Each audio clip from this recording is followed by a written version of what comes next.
Ow! Ow! Ow! Ow! Wolves win. Wolves get the victory. They get the 1-0 victory against Olympiacos, and they move on to the next round of the Europa League tournament. This is the first time that Wolves play European soccer in many, many years. I think it's been longer than I've been alive. So shout out to the Wolves for doing really, really good in this European tournament. Final 8, what an accomplishment. Finished 7th in the league for the second straight year, which is a very, very big accomplishment after not being in the EPL for a good amount of time. First 2 years that they're back, 2 straight back-to-back 7th place finishes. I think if you would have asked any fans before the season started if they would take a 7th place finish and to still be alive in Europa League and be in the top 8, I think any fan would have been ecstatic for that. Over the course of the season, I think Wolves fans' expectations rose just because the team was doing so well. Before the EPL had to shut down because of coronavirus, Wolves were 5th place and they were looking great. And then from the restart, they started off pretty hot. I think they got 2 wins in a row. And then after that, the wheels came off. I think the lack of squad depth kind of hurt us. The over-reliance of Raul Jimenez. Raul Jimenez is a spectacular striker. He's developed really, really well. I'm so happy for him. He played for Club America, my childhood club, the team that got me into soccer. And then to see him go to Atletico Madrid and struggle there, and then go to Benfica and have a little bit of success, but not that much. And then to be able to go to Wolves and just have this 2-year run that he's on right now, he's just killing it. Happy for Raul Jimenez. I do wish the Wolves are able to retain him, but it's looking very unlikely if they're not going to be playing any type of European soccer next year, especially because rumors has it that Manchester United and Juventus are going to be calling Wolves to ask for Raul Jimenez. And if Wolves, as it currently stands, Wolves do not have European soccer next season. The only way they would have Champions League is if they win Europa League this year. And that would be very, very tough. They do have a chance just because it's one leg of games. There's no two legs. There's no way home and away games. So it's easier for an upset. But if I'm being realistic, I don't see them winning Europa League. The offense has not looked that great. Defense has looked a little shaky. But I'm being hopeful. Hopefully we could make a run and have a nice Cinderella story. Like I said, we're playing Sevilla. They know what they're doing in Europa. This is their tournament. They feel confident. They have a good coach, Lopetegui. But yeah, in their bracket, they'll probably line up and play against Man United. Man United should be the favorite from the whole tournament. They have the strongest team. They have the deepest roster. They have the most capital. They're the biggest brand. They have the most pressure to win this. They honestly shouldn't be in Europa. They're a team that should always be in Champions League. They have higher aspirations than most of the teams left. But they're here, and they should be the favorites. On the other side, Inter Milan, you could kind of say the same thing about them, but recently they haven't been that good, so they don't have as high expectations, and their name's not as big as Man United.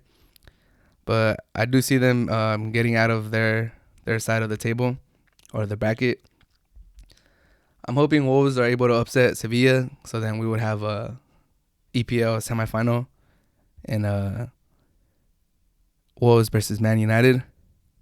It's going to be real tough, though. Sevilla is one of those Spanish teams that's really, really good, and they always do good in Europa, and then in Champions League, they're not that elite to really compete against the big boys of the world. But as far as Europa League goes, that's like right in their cup of tea. Their squad strength is like good enough to consistently win Europa, so that's going to be a tough matchup.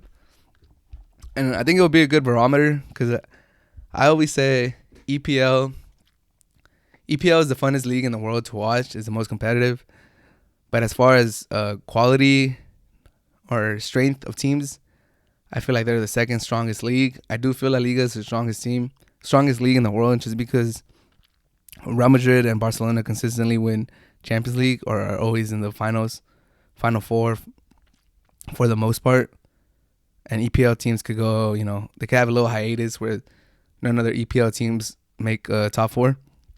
And then in Europa League, Atletico Madrid and Sevilla represent La Liga pretty well. They're always there.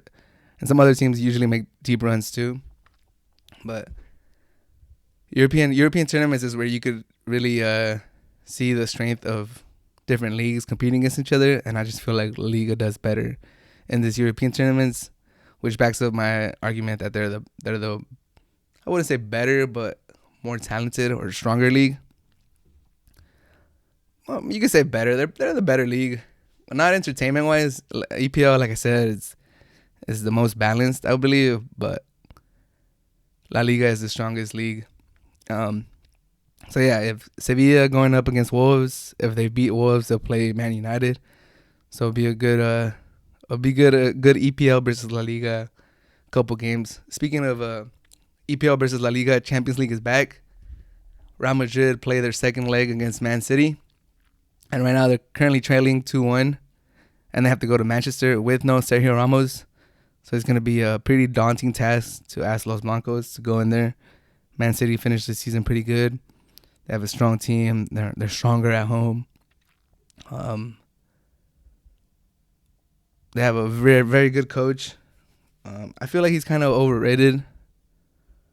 Guardiola is.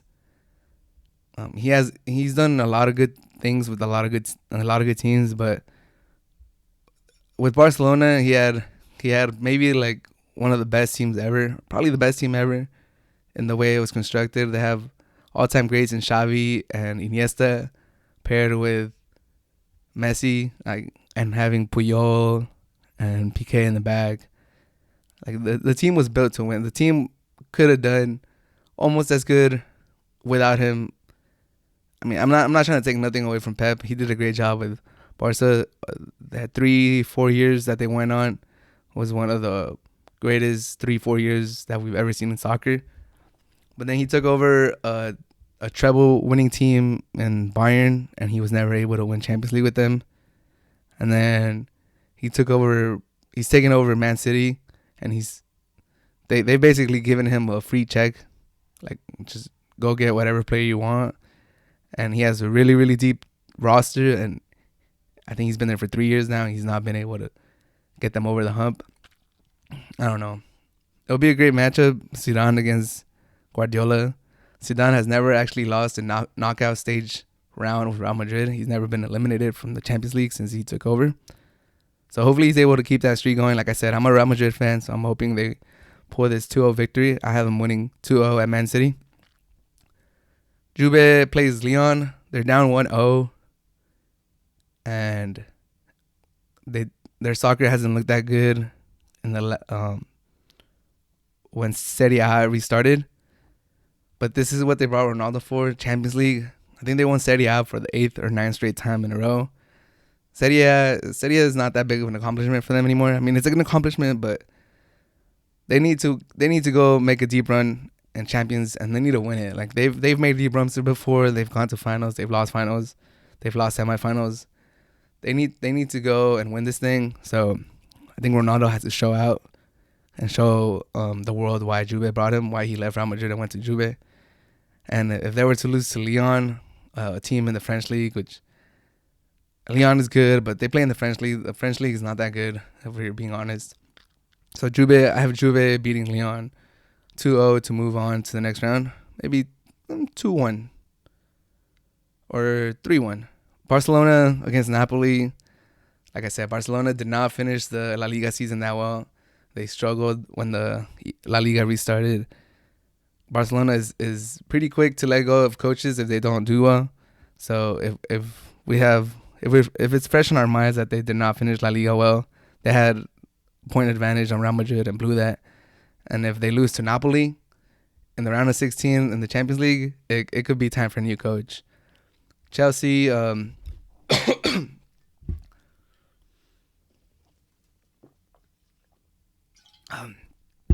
Chelsea's down 3-0 against Bayern, and they're done. They have no hope. I'm sorry for all my Chelsea fans out there. It's gonna be a quick trip back to London. They have no hope. They're gonna be without Pulisic, probably their most dangerous player going forward. Unfortunately, he got hurt in the FA Cup final. Unfortunately for Chelsea, they lost the FA Cup final, and they're gonna probably get beaten down by Bayern again. Maybe like 2-1, 5-1 aggregate will probably be the final score. So it's gonna be a unfortunate way to finish the season. But overall, I think Chelsea had a pretty good season.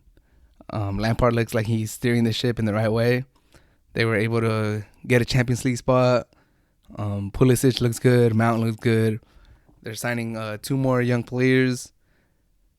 They already have a pretty solid core, and Lampard, a team legend, is leading the way. So going forward, Chelsea looks like they're gonna have a pretty bright future. But just this season, just take it for what it is. Top 4 finish. A lot of young players got to have good playing time. They look promising.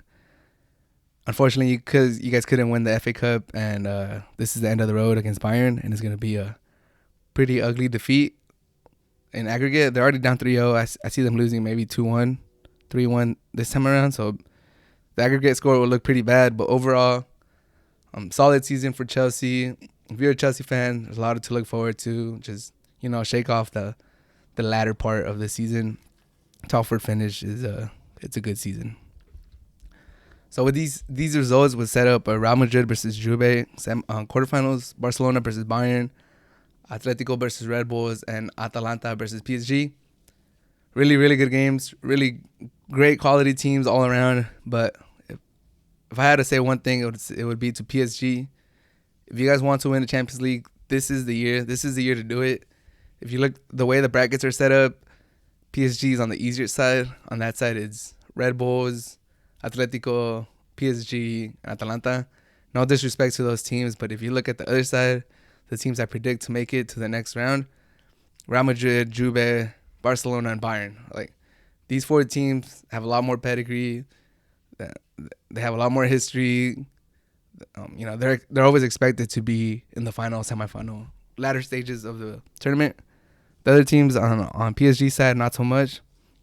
So if PSG needs to make all these investments that they've made, all this money that they spent in these last 5-6 years, pay off. Just winning League One is not enough. They need to get some European silverware. This is probably the best time to do it. But with that being said, Atalanta has been a really good team, so I kind of have them upsetting PSG in the next round and moving through. There's always one team that comes every season, that comes out of nowhere every season and kind of has a really good year, and Atalanta is that team this year.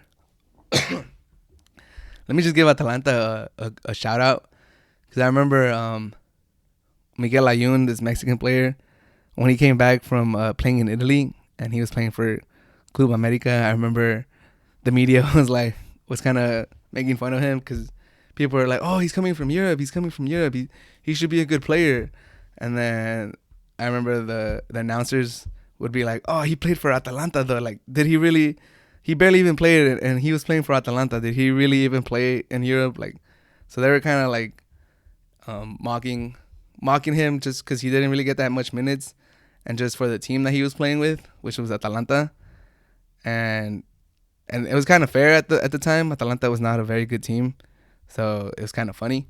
But to see them go from there all the way to being in the Champions League quarterfinals, and I believe that was in 2013. So in a 7-year span, they really improved their team, and they look to be here for a while. So shout out to Atalanta, showing the rest of Italy how to move up the table and be a strong competitive team. So yeah, I'm just glad soccer is back, you guys. When the EPL season ended and La Liga season ended, we had like a 1 or 2 week hiatus where there was no soccer. I mean, there was MLS, but that's not quality soccer. So to have Champions League and Europa League back, that's something that I'm very, very happy about. And I know a lot of people, when there was no NBA or baseball, and there was only soccer, and I think on Fox they were showing Bundesliga. So I've seen a lot of people, Americans, actually tune into Bundesliga, and they rated it pretty good, just because that was the only sports that was available. If you're still one of those people that are looking for sports to watch or just pass the time, I would suggest you check out Champions League. It's some of the best soccer in the world, and I think you're bound to have a good time watching it. And I think all the games are through CBS All Access, so that's one way to get it. You could just stream it on your phone. So yeah, this is my little plug for CBS All Access, giving you guys a shout out.